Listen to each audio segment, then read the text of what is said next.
Mga par, merong magpapa super stock dito. NMAX B1, yan na naman, kakana si Christian. Day off ka pa kahapon ha. Ngayon, bakbak na naman sa super stock mga par. Stock lang to na gagawing super stock. Babaklasin na namin yung kaha, tapos pag-iwalay na namin. Mamaya, may kita nyo, kalas na yan.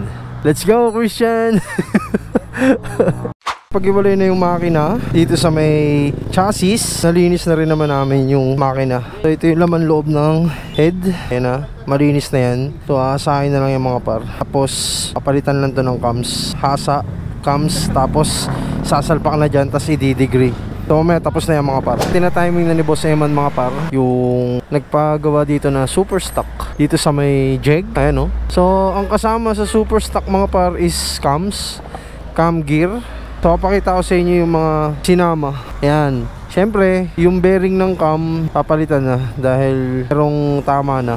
Tapos cam gear, ayun o. So tina-timing na ni Boss Eman mga par. Tapos valve spring na RS8. Ang cams niya is RS8. So mamaya pagkatapos nyan, sasalpak na namin yung bubuy na para matesting na natin, para mapaandar na. Buo na yung NMAX na makina B1 super stock. So ayan, pagsasamahin na namin yung chassis sa itong makina. Tapos yung Honda Click, patapos na rin yan wiringan mga par. Busina lang naman yan, tsaka mini driving light. So isasalpak na muna namin yung chassis mga par. Yun, so all goods na mga par. Mandar na yung super stock.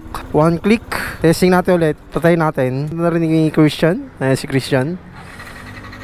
Yun, all goods na mga par. Super stock NMAX B1 na super stock. Ayan o.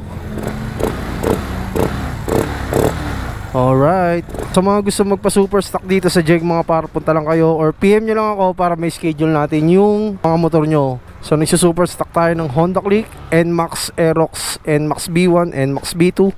So mamaya testing natin yan, ipaparolling natin kay Christian. Let's go. NMAX B1 mga par.